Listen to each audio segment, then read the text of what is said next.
Hello everyone, स्वागत है आप सभी का जीएस क्रक्स में। आज के इस वीडियो में हम देखेंगे थ्योरी ऑफ आर्यन ओरिजिन, वैदिक आर्यन बिल्ट हड़प्पन कल्चर। तो ये थ्योरी क्या कहती है कि आर्यन ओरिजिन जो हुआ था और वैदिक आर्यन जो है इन्होंने बनाया था हड़प्पन कल्चर को। तो इस थ्योरी को जो है टी.एन. रामचंद्रन, ए.डी.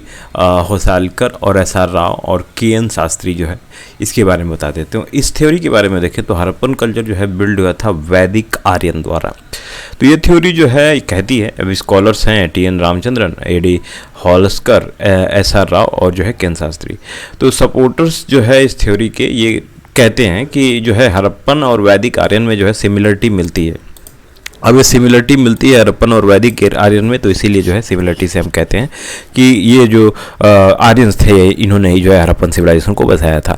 तो क्या क्या सिमिलरिटी मिल रही है? तो दोनों जो है जोग्राफिकल एरिया सेम जो है ऑक्यूपाई किए थे और जो सेटलमेंट था जैसे कि भगवानपुरा है, और ये रिवील करते हैं कि दोनों हड़प्पन कल्चर और वैदिक कल्चर जो है ये सेम टाइप के सेटलमेंट जो है दिखते हैं। कुछ प्रैक्टिसेस जैसे एग्रीकल्चर और वर्शिप करते थे फायर को, दोनों लोग जो है फायर की वर्शिप करते थे, एनिमल की वर्शिप जो है दोनों करते थे।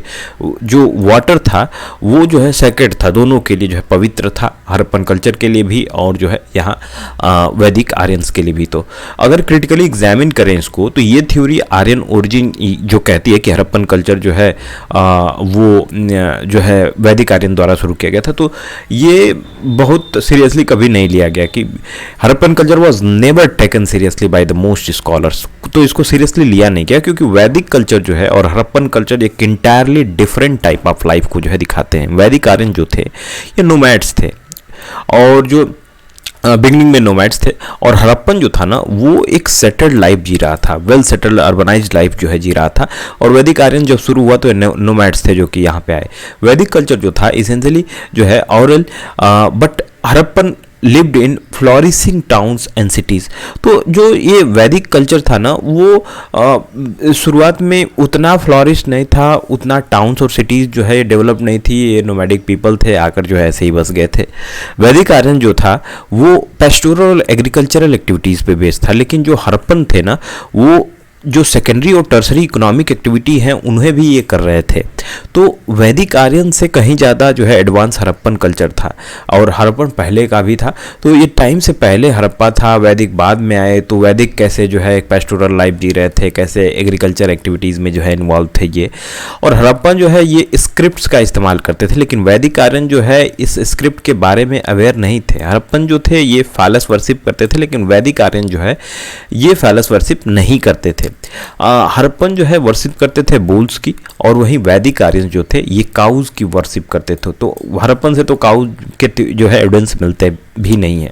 दूसरी थ्योरी है कि theory of gradual origin, indigenous origin. तो यहाँ के लोगों में ही जो है धीरे धीरे ये जो है एक शहरीकरण हुआ इसी रीजन में, नॉर्थ वेस्ट पार्ट में, और जो है धीरे धीरे ये हड़प्पन कल्चर जो है डेवलप हुआ।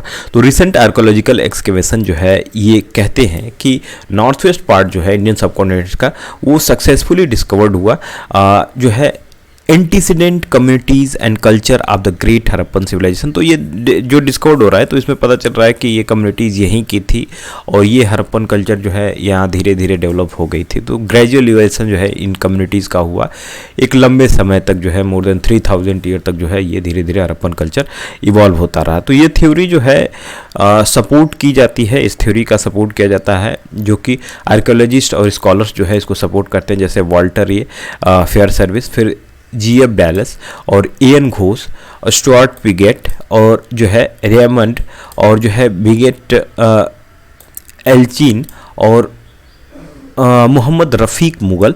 ये लोग जो हिस्टोरियंस हैं ना, स्कॉलर्स हैं, ये सब सपोर्ट करते हैं कि डिस्कवरी जो हुई थी ये जो हड़प्पन सिविलाइजेशन है वो इंडिजिनसली यहीं पे डेवलप हुआ था। तो according to these archaeological evidences एक नंबर ऑफ स्मॉल कम्युनिटीज जैसे कि नाय, कुली, झोब, क्वाटा, मुंडीगक, ये कुछ जो है north west part of India के सब कॉन्टिनेंट के यहाँ से जो है हम नाल, कुली, जॉब, क्वाटा और मुंडीगॉक इस आर्कोलॉजिकल एविडेंसेस, नंबर ऑफ जो ये इस आर्कोलॉजिकल एविडेंसेस मिलते हैं 6 मिलीनियम बीसी के। तो इंडियन सब कॉन्टिनेंट के ही जो है एविडेंसेस देते हैं यहाँ से। कुछ कम्युनिटी जैसे कि जो है स्मॉल साइज में थी, इकॉनमी जो है सब्सिस्टेंट था, represent very early stage of human life, तो वहाँ से जो है ये धीरे धीरे ये इंडिजियसली जो है डेवलप हुए थे। तो The process of gradual evolution transferred these community into village by 5000 BC।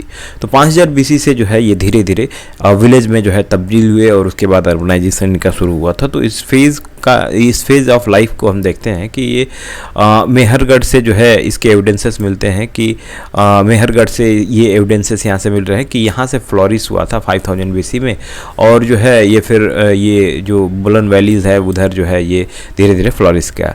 तो मेहरगढ़ जो रीजन है वो सेमी एरिड रीजन है, नेचुरल रिसोर्सेस हैं वहाँ पे, और ये एरिया जो है मेहरगढ़ रीजन वाला वो जो है फिर जो है रिवर वैली जो इंडस वाला है वहाँ से धीरे धीरे जो है ये लोग सेटल करना शुरू किए। तो इंडस वैली प्रोवाइड कर रहा था इनको एक्सटेंसिव फर्टाइल एलुवियल प्लेन, इसलिए जो है इधर आए, पेरेनियल सोर्स ऑफ वाटर इनको मिल जा रहा था, बेटर क्लाइमेट था, एग्रीकल्चर आसानी से हो सकती थी, प्लेंटी ऑफ नेचुरल रिसोर्सेज थे, लकड़ियाँ थी, मिनरल्स थे, टिम्बर्स वगैरह मिनरल्स, तो इनके लिए जो है रहना आसान हो गया था। तो इस फेवरेबल जोग्राफिक एनवायरनमेंट में एक बूस्ट जो है मिला इनको इवोल्यूशन का, और जो है middle of the 4th millennium BC में टाउन्स जैसे कि आमरी और कोटिडीजी जो है इमर्ज हुए इंडस रीजन में। तो ये टाउन्स जो है रिप्रेजेंट करते हैं प्रोटो हरप्पन फेज को। प्रोसेस जो है देखें तो ग्रेजुअल इवोल्यूशन हो रहा है यहाँ पे एग्रीकल्चर का। तो धीरे धीरे ये लोग जो है 2800 BC तक जो है ये सरप्लस एग्रीकल्चर करने लगे थे, और इस समय तक जो है ये जो है कॉपर टूल्स भी इस्तेमाल करने लगे थे। और यहाँ से जो है हम देखते हैं कि अवेलेबिलिटी एग्रीकल्चर सरफेस के अब दिखने लगती है। तो रैपिड प्रोग्रेस जो है आर्ट और क्राफ्ट में फिर हुआ, ट्रेड और कॉमर्स में जो है हुआ, और इस तरह से जो है ये बहुत सारे आर्ट एंड क्राफ्ट के जो है सेंटर बने, ट्रेड और कॉमर्स से जो है ये रिलेटेड ये लोग ट्रेड करने लगे, और अर्बन सेटलमेंट जो है सिम्बलाइज हुआ, हरप्पन कल्चर इस तरह से जो है डेवलप हुआ। तो ये the balance involving agriculture surplus, art and craft, trade and commerce prepared the material basis for Harappan civilization. Tells the time this remain intact, the civilization continue to flourish. तो इसमें जो है दिख रहा था कि 5 मिलेनियम BC से जो है हम देख रहे थे कि धीरे धीरे ये कैसे डेवलप्ड हो रहा है। 2800 BC तक आते आते यहाँ हमने देखा कि ये बिल्कुल जो है फ्लोरिश हो गया, ट्रेड सरप्लस होने लगा था, मतलब एग्रीकल्चर जो है सरप्लस होने लगा था, लोग ट्रेड करने लगे थे। तो एग्रीकल्चर सरप्लस हुआ, आर्ट एंड क्राफ्ट डेवलप हुआ, ट्रेड और कॉमर्स जो है करने लगे, तो हरप्पन सिविलाइजेशन जो है थोड़ा अर्बनाइज्ड होने लगा था यहाँ से।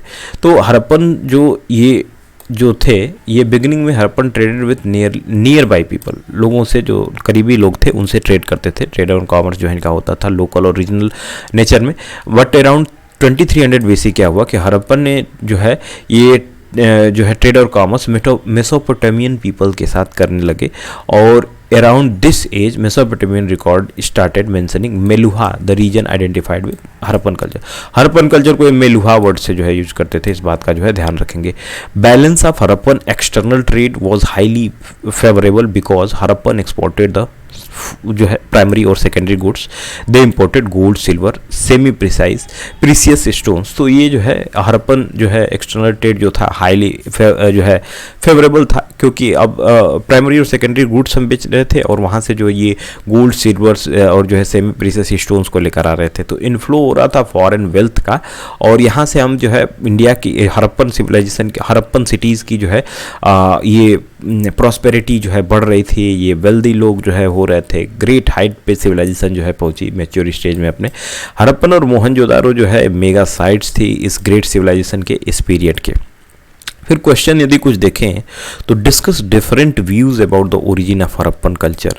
और हरप्पन कल्चर जो है वर्क था जो है इमिग्रेंट्स सिटी डेवलपर्स की, examine the settlement statement critically. तो इमिग्रेंट थे ये बाहर से आए थे, या फिर जो है दूसरा क्वेश्चन है कि how for is the indigenous evolution of Harappan culture supported by recent archaeological excavation. तो रीसेंट आर्कोलॉजिकल एक्सकेवेशन जो हुए वहाँ से जो ये चीज़ें मिली वो क्या जो है एविडेंस दे रही हैं, कैसे जो है इंडिजिनियस है क्या, नॉर्थ वेस्ट में लोग धीरे धीरे डेवलप हुए थे क्या, तो ये कैसे जो है हाउ फार कैसे कितना जो है ये सही है। Critically examine the view that Harappan culture emerge suddenly, तो क्या ये सडनली इमर्ज हुआ था, अचानक ही आ गया, क्या अर्बनाइज्ड हो गया, या फिर धीरे धीरे डेवलपमेंट इसका हुआ था? How did Harappan culture did not have an abrupt appearance, do you agree? तो इसका जो है कि एब्रप्ट अपीयरेंस जो है नहीं था हरप्पन कल्चर का। तो ये जो है आप इस पे एग्री हैं या नहीं, इस क्वेश्चन के जो है आंसर आप दे सकते हैं, जिसको हमने ऊपर डिस्कस किया है। तो जो है इसमें अब अगला टॉपिक है characteristic features, salient features, nature और कैरेक्टर ऑफ हरप्पन कल्चर। इसको हम लोग देखेंगे अगली वीडियो में।